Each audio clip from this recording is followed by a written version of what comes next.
அஸ்ஸலாமு அலைக்கும். Welcome back to Rasitha's hobbies. Friends எல்லோரும் எப்படி இருக்கீங்க? நல்லா இருக்கீங்களா?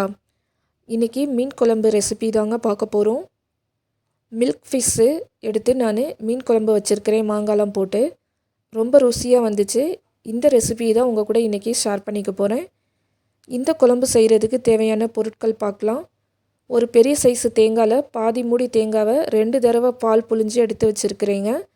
லெமன் சைஸ் புளி ஊற போட்டிருக்கேன். நல்லா பழுத்த தக்காளியாக 2 தக்காளி எடுத்துருக்கிறேன். மாங்காய் துண்டுகள் 4 பீசஸ் எடுத்துருக்கிறேன். கொத்தமல்லி தலைகள் சிறிதளவு, கொஞ்சமாக கருவேப்பிலை, சின்ன வெங்காயம் ஒரு 20 சின்ன வெங்காயம் எடுத்துருக்கிறேன். 4 பச்சை மிளகாய் எடுத்துருக்கிறேங்க. அடுத்ததாக இந்த குழம்புக்கு தேவையான மசாலா பொருட்கள்லாம் என்னென்னு பார்க்கலாம். இந்த குழம்பு தாளிக்கிறதுக்காக 5 டேபிள் ஸ்பூன் நல்லெண்ணெய் எடுத்துருக்கிறேங்க. வெந்தயம் 1 டீஸ்பூன், இந்த குழம்புக்கு தேவையான அளவு உப்பு, மஞ்சத்தூள் 1 டீஸ்பூன், மிளகாய் தூள் 2 டீஸ்பூன், கொத்தமல்லி தூள் 5 டீஸ்பூன், இஞ்சி பூண்டு பேஸ்ட்டு 2 டேபிள் ஸ்பூன் எடுத்துருக்கிறேன். ஆற்று மீன் குழம்பு வச்சிங்கன்னா இஞ்சி பூண்டு பேஸ்ட்டு போட தேவையில்லை.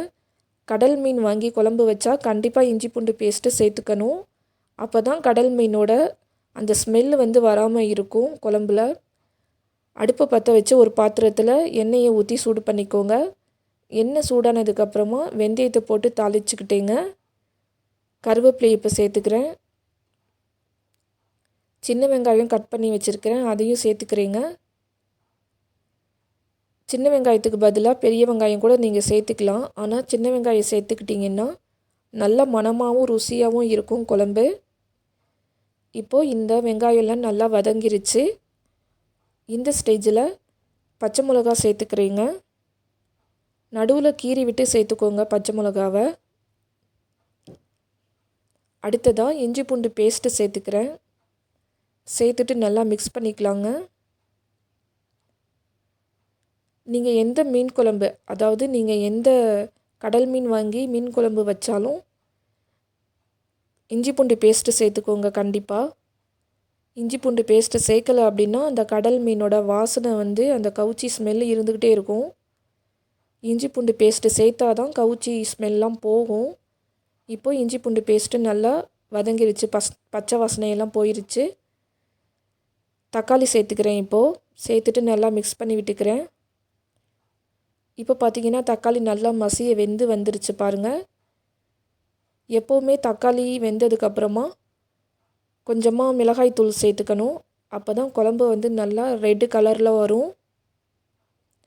இப்போ மிளகாய் தூள் சேர்த்துட்டு ஒரு 1/2 டீஸ்பூன் மிளகாய் தூள் சேர்த்து நல்லா மிக்ஸ் பண்ணி விட்டுக்கிறேங்க. அடுத்ததாக இந்த குழம்புக்கு தேவையானதை கூட்டி வச்சுக்கலாம். புளி தண்ணியில் மஞ்சத்தூள், மிளகாய்த்தூள், மல்லித்தூள், உப்பு இதெல்லாம் சேர்த்து நல்லா கரைச்சி வச்சுருக்கிறேங்க. இப்போது இந்த மசாலா தூள்லாம் சேர்த்த புளி தண்ணியை தேங்காய் பாலில் நல்லா மிக்ஸ் பண்ணி விட்டுக்கிறேன். நல்லா கரைச்சி வச்சுக்கோங்க. இப்போது குழம்புக்கு தேவையானதெல்லாம் கூட்டி வச்சாச்சு. இது அப்படியே இந்த வெங்காயம் தக்காளியில் சேர்த்துக்கலாம். சேர்த்துட்டு நல்லா மிக்ஸ் பண்ணி விட்டுக்கோங்க. இந்த மசாலா தூளோட பச்சை வாசனையெல்லாம் போகணும். மிக்ஸ் பண்ணி விட்டுட்டு கொஞ்சமாக கொத்தமல்லி தலைகள் கட் பண்ணி வச்சுருக்கிறேன்ல, அதில் பாதி அளவை இப்போ சேர்த்துக்கிறேன் நான். மீதி பாதியை கடைசியாக சேர்த்துக்க போகிறேன். சேர்த்துட்டு நல்லா மிக்ஸ் பண்ணி விட்டுக்கோங்க. மீனோட தலை, வால், அப்புறம் மீன் பீசஸ் ஒரு 2-3 பீசஸ் எடுத்து கழுவி வச்சுருக்கிறேன். இதை தான் மீன் குழம்புல சேர்த்துக்க போகிறேன். இப்போ பார்த்திங்கன்னா ஒரு 10 நிமிஷத்துக்கு அப்புறம் நல்லா கொதி வந்துருச்சு குழம்பு. மசாலா தூளோட பச்சை வாசனையெல்லாம் போயிருச்சு. இந்த ஸ்டேஜில் மாங்காய் துண்டுகளையும் மீன் துண்டுகளையும் சேர்த்துக்கிறேன். மீன் துண்டுகள் சேர்த்துட்டு லைட்டாக மிக்ஸ் பண்ணி விட்டுக்கலாம். இன்னும் ஒரு 10 நிமிஷம் இதை வேக விட போகிறேன். ஒரு 10 நிமிஷத்துக்கு அப்புறம் பார்க்கலாம். இப்போ பாருங்கள் நல்லா மீன் வெந்துருச்சு. இந்த ஸ்டேஜில் கொத்தமல்லி தலையை மீதி வச்சுருக்கிற கொத்தமல்லியும் சேர்த்து இன்னும் ஒரு 5 நிமிஷத்துக்கு கொதிக்க விட போகிறேங்க. இப்போ பார்த்தீங்கன்னா எல்லாமே நல்லா வெந்து வந்துருச்சு. ஆல்மோஸ்ட் மீன் குழம்பு இப்போ ரெடி ஆகிடுச்சு. பாருங்கள் ரொம்பவே சூப்பராக வந்திருக்குது. ரொம்ப தண்ணியாகவும் இல்லாமல் கெட்டியாகவும் இல்லாமல் நம்ம தேங்காய் பால் ஊற்றி மீன் குழம்பு சூப்பராக வந்துருச்சு பாருங்கள். இப்போ நான் அடுப்பை ஆஃப் பண்ணிட்டேங்க. மீனெல்லாம் சூப்பராக வெந்திருக்குது. மாங்காவும் நல்லா வெந்து வந்துருச்சு. அவ்வளோதான், ஒரு சர்விங் பவுலுக்கு ட்ரான்ஸ்ஃபர் பண்ணிக்கலாம். இந்த வீடியோ உங்களுக்கு பிடிச்சிருந்தா லைக் பண்ணுங்கள். ரொம்ப பிடிச்சிருந்தா உங்கள் ஃப்ரெண்ட்ஸ் அண்ட் ஃபேமிலி சர்க்கிள் கூட ஷேர் பண்ணிக்கோங்க. தொடர்ந்து எனக்கு சப்போர்ட் பண்ணுங்கள் ஃப்ரெண்ட்ஸ். மறக்காமல் சப்ஸ்கிரைப் பண்ணிக்கோங்க.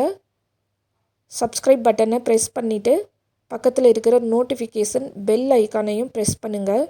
அப்படி ப்ரெஸ் பண்ணிங்கன்னா அதில் 3 ஆப்ஷன்ஸ் வரும். அந்த 3 ஆப்ஷன்ஸில் ஆல் அப்படிங்கிற பட்டனையும் ப்ரெஸ் பண்ணுங்கள். அப்போ தான் நான் தொடர்ந்து போடக்கூடிய வீடியோஸ் எல்லாமே உங்களுக்கு நோட்டிஃபிகேஷன்ஸில் வந்து சேருங்க. அவ்வளோதான் ஃப்ரெண்ட்ஸ். இந்த வீடியோ இவ்வளோ நேரமாக பொறுமையாக பார்த்ததுக்காக தேங்க்ஸ் ஃபார் வாட்சிங். Bye friends.